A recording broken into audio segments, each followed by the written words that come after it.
Bismillahirrahmanirrahim. Assalamualaikum warahmatullahi wabarakatuh. Alhamdulillah hamdan katsiran thayyiban mubarakan fihi kama yuhibbu rabbuna wa yarda.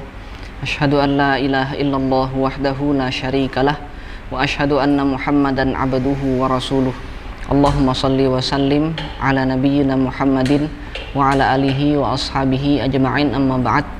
Alhamdulillah, puji dan syukur kita panjatkan kehadirat Allah Subhanahu wa Ta'ala yang sampai hari ini masih memberikan kita nikmat sehat, nikmat iman, serta kesempatan untuk kembali mengkaji hadis-hadis dari Nabi Shallallahu Alaihi Wasallam yang pada kesempatan kali ini insyaallah kita akan kutipkan hadis-hadis riwayat Al-Imam Al-Bukhari rahimahullah di dalam kitab sahihnya, yang akan kita mulai insyaallah dari bab mab'ats an-nabi sallallahu alaihi wasallam.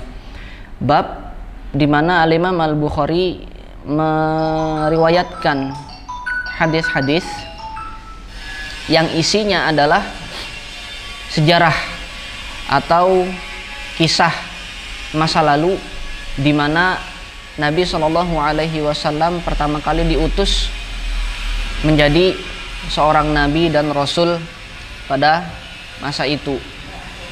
Akan banyak peristiwa-peristiwa yang disampaikan oleh Al-Imam Al-Bukhari di dalam bab ini, peristiwa-peristiwa yang berkenaan sejak diutusnya Nabi Shallallahu Alaihi Wasallam pada masa itu. Kita mulai dari hadis yang pertama. Al-Imam Al-Bukhari rahimahullah terlebih dahulu menyebutkan nasab atau garis keturunan dari Nabi Sallallahu Alaihi Wasallam. Beliau berkata bab mab'atsin Nabi Sallallahu Alaihi Wasallam Muhammad ibnu Abdullah ibnu Abdul Muttalib ibnu Hashim ibnu Abdi Manaf ibnu Qusay ibnu Kilab ibnu Murrah ibnu Ka'ab ibnu Lu'ay ibnu Ghalib ibnu Fihr ibnu Malik ibnu Nadhr ibnu Kinanah ibnu Khuzaimah Ibn Mudrikah, Ibn Ilyas, Ibn Mudhar, Ibn Nizar, Ibn Ma'addin, Ibn Adnan. Nasab ini yang kalau kita tarik seterusnya nanti akan sampai kepada nama Ismail alaihi salam, yang kemudian sampai kepada nama Ibrahim alaihi salam. Artinya Nabi Muhammad sallallahu alaihi wasallam merupakan keturunan dari Nabi Ibrahim alaihi salam yang berasal dari garis keturunan Ismail. Adapun garis keturunan Ishak alaihi salam, nanti beliau akan banyak melahirkan nabi-nabi dari kalangan Bani Israel. Sedangkan Nabi Muhammad sallallahu alaihi wasallam berasal dari garis keturunan Ismail alaihi salam. Hadis yang pertama, qala haddatsana Ahmad ibnu Abi Raja qala haddatsana An-Nadhr an Hisham an Ikrimah an Ibni Abbas radhiyallahu anhuma qala unzila ala Rasulillah sallallahu alaihi wasallam wa huwa ibnu arba'in famakatha bi Makkah 13 sanatan thumma umira bil hijrati fahajara ila al-Madinah famakatha biha 10 sinin thumma tuwfiya sallallahu alaihi wasallam.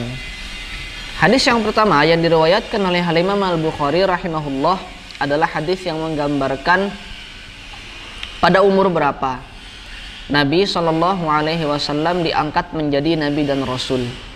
Disebutkan tadi dari hadis yang barusan kita baca, unzila ala Rasulillah sallallahu alaihi wasallam wa huwa ibnu arba'ina.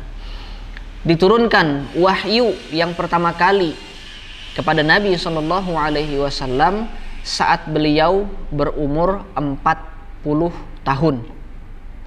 Famakatha bi Makkah 13 sinina, 13 sanatan. Kemudian beliau menetap di Mekah menjalankan misi dakwah, menjalankan tugas dakwah semenjak beliau diutus menjadi nabi dan rasul, yaitu selama 13 tahun, kurang lebih 13 tahun berada di Makkah. Summa umira bil hijrati, kemudian beliau di diperintahkan untuk berhijrah. Fahajara ilal Madinah, kemudian beliau hijrah bersama para pengikutnya, bersama kaum muslimin ke Madinah. Dalam hadis ini tidak disebutkan hijrah beliau sebelum hijrah ke Madinah. Padahal sebagaimana kita tahu bahwasanya sebelum hijrah ke Madinah, Nabi SAW beserta kaum muslimin terlebih dahulu hijrah ke Habasyah, dan itu berlangsung selama 2 kali. Kemudian ada juga peristiwa hijrah ke daerah Taif. Namun di dalam hadis ini, perawi hadis ini yaitu sahabat Abdullah bin Abbas radhiyallahu anhuma langsung menyebutkan fahajara ilal Madinah, hijrah ke Madinah. Karena yang dimaksud hijrah di sini adalah hijrahnya Nabi SAW beserta kaum muslimin yang langsung menetap di kota tempat di mana beliau hijrah. Karena sebagaimana kita ketahui, hijrahnya Nabi SAW ke Habasyah beserta kaum muslimin pada saat itu tidak menetap. Kemudian hijrahnya Nabi SAW beserta kaum muslimin ke daerah Taif pun tidak menetap di sana.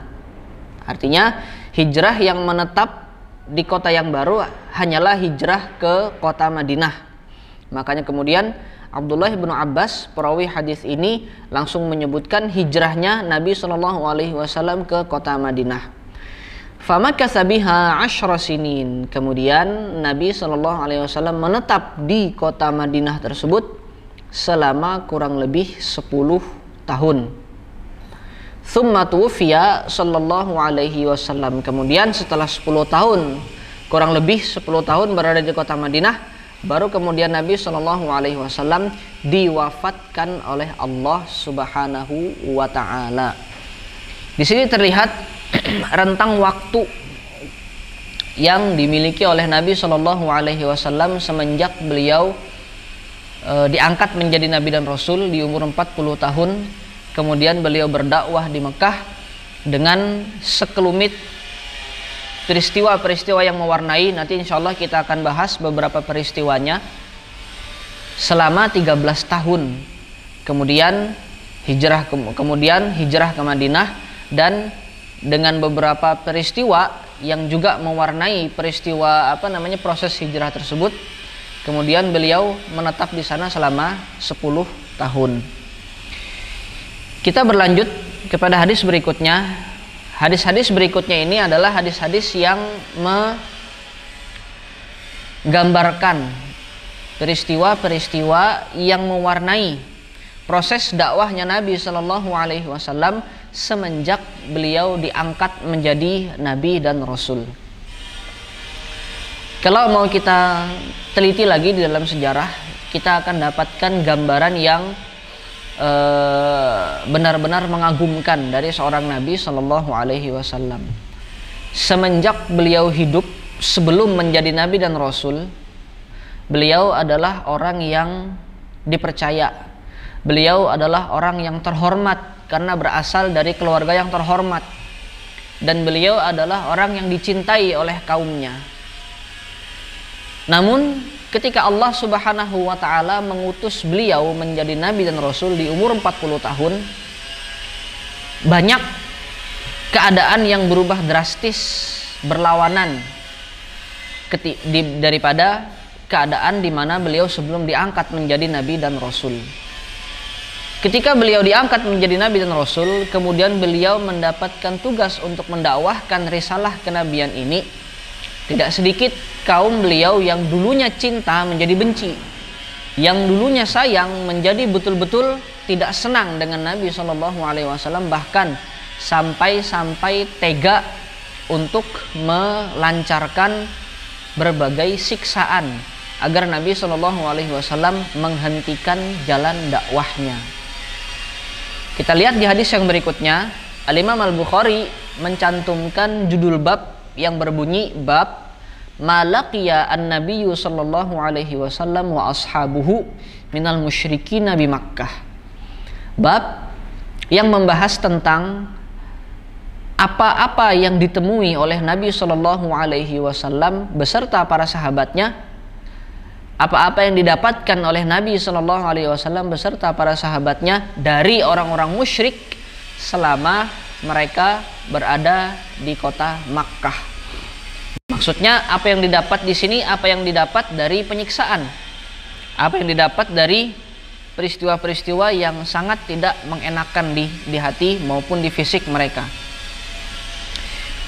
Hadis yang pertama di bab yang baru ini, qala haddatsana Al-Humaidi qala haddatsana Sufyan qala haddatsana Bayan wa Ismail qala sami'na Qaisan yaqulu sami'tu Khabbaban yaqulu ataitu an-nabiyya sallallahu alaihi wasallam wa huwa mutawassidun burdatan wa huwa fi dhillil Ka'bah wa qad laqina minal musyrikina shiddatan faqultu ya Rasulullah ala tad'ullaha lana faqa'ada wa huwa muhmarrun wajhuhu faqala laqad kana man kana qablakum la yumshatu bimishatil hadid ma duna 'idhamihi min lahmin aw 'asabin ma yasrifuhu an dinihi wa yudha' al-misharu ala mafriqi ra'sihi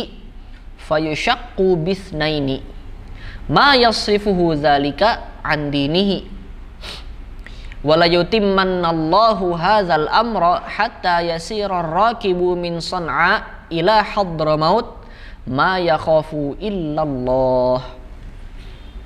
Hadis ini adalah sebuah kejadian di mana saat Nabi Shallallahu alaihi wasallam dan pengikutnya sedang gencar-gencarnya disiksa, sedang gencar-gencarnya diboikot oleh kaum musyrikin Makkah. Pada saat itu Khabbab, salah seorang sahabat Nabi Shallallahu alaihi wasallam, mendatangi beliau. Khabbab berkata, "Ataitun Nabiyya Shallallahu alaihi wasallam wa huwa mutawassidun burdatan." Aku mendatangi Nabi Shallallahu alaihi wasallam yang pada saat itu beliau sedang berbaring menggunakan kain burdah.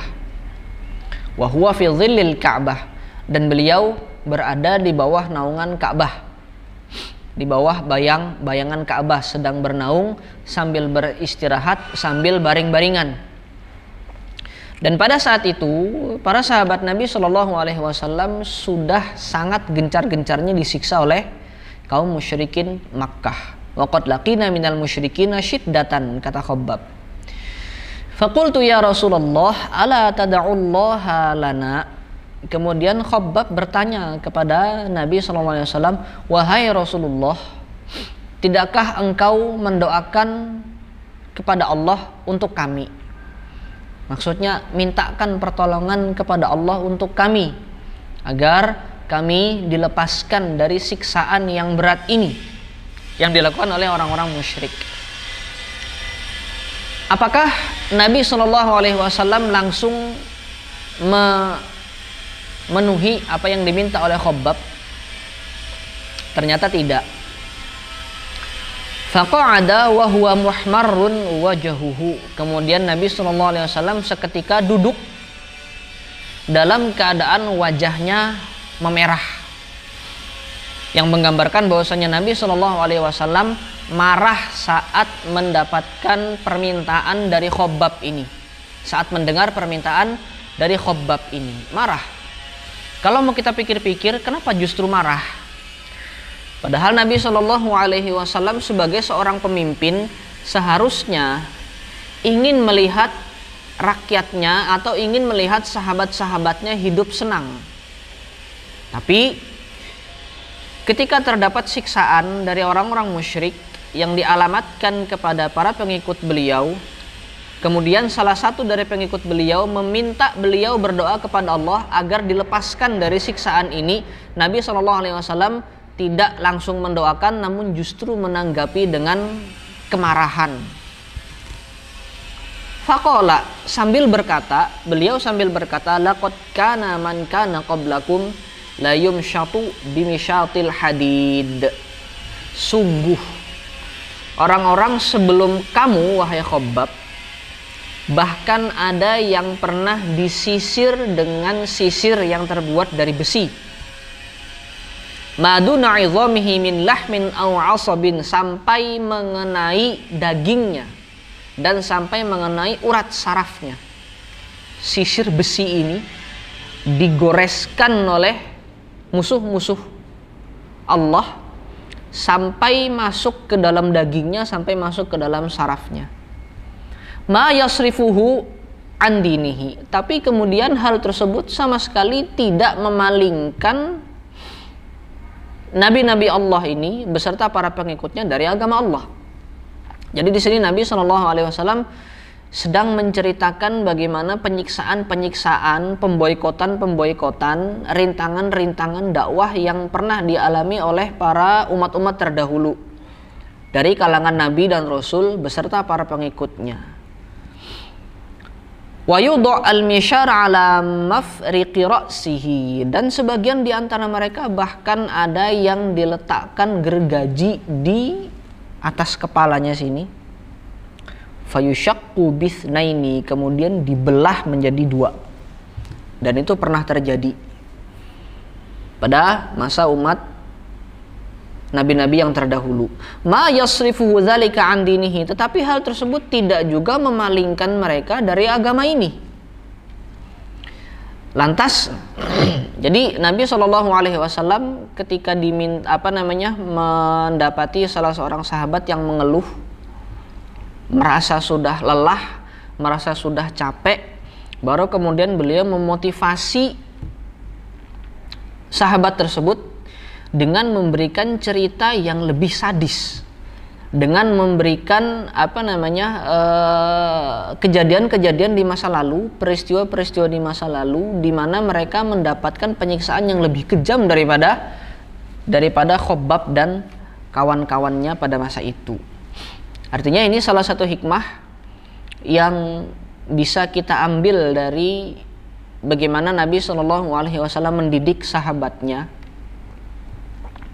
Saat kita melihat ada kawan kita kah, atau saudara kita kah, atau murid kita kah, santri kita kah, yang merasa putus asa atau merasa lelah, merasa capek di dalam jalan dakwah, maka salah satu cara untuk memotivasi mereka adalah memberikan cerita-cerita yang tentunya sahih, bukan cerita-cerita fiksi, bukan cerita-cerita yang dibuat-buat, cerita-cerita yang pernah terjadi di masa lalu dengan gambaran yang lebih menyedihkan daripada keadaan kita sekarang. Kalau sekarang kita dakwah ke sana bisa diterima, ke sini bisa diterima, ke sana kita berada di jalan dakwah, ada yang mengancam, ada yang menghalangi, ada yang memberi rintangan. Kemudian teman-teman dakwah kita mungkin sebagian dari mereka ada yang merasa lelah, ada yang merasa capek, ada yang merasa jenuh dengan rintangan-rintangan dakwah ini. Maka salah satu upayanya, salah satu cara untuk memotivasinya adalah menceritakan bagaimana para umat terdahulu di dalam jalan dakwahnya itu bahkan pernah ada yang mendapatkan peristiwa yang lebih sulit daripada apa yang kita alami sekarang ini.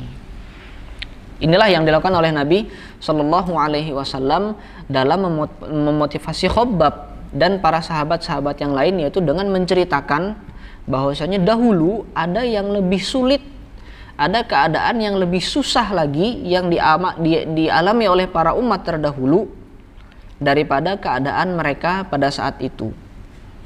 Setelah diceritakan yang sedih-sedihnya, baru kemudian dimotivasi dengan janji kemenangan. Apa kata Nabi SAW? Wala yutimmannallahu hadzal amra, dan sungguh Allah akan menyempurnakan perkara ini. Allah akan menyempurnakan agama ini. Ini motivasi yang kedua yang disampaikan oleh Nabi SAW agar sahabat-sahabatnya dan pengikut-pengikutnya tidak lelah di dalam jalan dakwah. Setelah diceritakan peristiwa yang lebih susah di zaman dahulu, baru kemudian dimotivasi dengan balasan-balasan yang menggembirakan, janji-janji yang menggembirakan. Kata Nabi SAW, sungguh Allah akan menyempurnakan agama ini, hatta sampai-sampai nanti setelah agama ini menjadi sempurna, hatta yasira rakibu min San'a ila Hadramaut ma yakhafu illa Allah. Sampai-sampai nanti, suatu saat nanti, ketika agama ini sudah sempurna, ketika rintangan dakwah ini nanti sudah dihabiskan oleh Allah Subhanahu wa taala, sampai-sampai para pengikut orang-orang muslimin, para pengikut agama ini nanti ada yang berjalan dari kota Son'a sampai ke Hadramaut dalam keadaan tidak takut apapun kecuali Allah. Saking amannya mereka berjalan di atas bumi ini. Tidak ada yang menghalangi, tidak ada yang mengganggu, tidak ada yang memboikot, tidak ada yang mencerca, tidak ada yang menyiksa. Saking amannya di atas bumi ini mereka berjalan, sampai-sampai ketika mereka melakukan perjalanan dari satu kota ke kota yang lain, tidak ada yang membuat mereka takut sedikit pun kecuali Allah. Saking amannya. Ini kemudian menjadi faedah hikmah yang bisa kita pelajari, bahwasannya semenjak dahulu dakwah dalam menyampaikan agama Allah itu selalu ada rintangan, selalu ada cobaan, selalu ada ujian dari Allah Subhanahu wa taala untuk menguji sampai di mana kemampuan kita, kekuatan kita, kesungguhan kita dalam mengajarkan agama ini. Bahkan ketika Nabi SAW diminta oleh Khabbab, doakan kami wahai Rasulullah agar rintangan ini berhenti, agar siksaan ini berhenti. Rasulullah menolak. Sambil marah kemudian menyampaikan kepada Khabbab, yang mana hikmahnya kita ambil di sini bahwasanya memang kita rintangan-rintangan tersebut semakin besar, semakin banyak, itu semakin menguji kita. Jadi kita jangan mengharapkan bahwasanya dakwah itu akan mulus-mulus saja, tidak. Semenjak dahulu umat-umat yang Allah pilih untuk mendakwahkan agama ini selalu Allah uji dengan rintangan-rintangan tersebut. Bahkan ketika Nabi, sebenarnya bisa saja Nabi berdoa kepada Allah untuk langsung menghilangkan rintangan tersebut, tapi tidak. Rasulullah sengaja membiarkan rintangan tersebut ada, ini untuk melatih sahabatnya agar tahan banting. Ini untuk melatih pengikut-pengikutnya agar bisa bersabar dalam menghadapi rintangan-rintangan di dalam jalur dakwah yang sudah Allah tetapkan ini. Mudah-mudahan para pemirsa yang dirahmati Allah, mudah-mudahan apa yang kita bahas pada kesempatan kali ini bermanfaat, dan mudah-mudahan apa yang kita bahas pada kesempatan kali ini diberkahi oleh Allah Subhanahu wa taala. Insyaallah akan kita lanjutkan pada majelis-majelis yang akan datang. Subhanakallahumma wa bihamdik, asyhadu an la ilaha illa anta, astaghfiruka wa atubu ilaik. Sallallahu ala nabiyyina Muhammadin wa ala alihi wa ashabihi ajma'in. Assalamualaikum warahmatullahi wabarakatuh.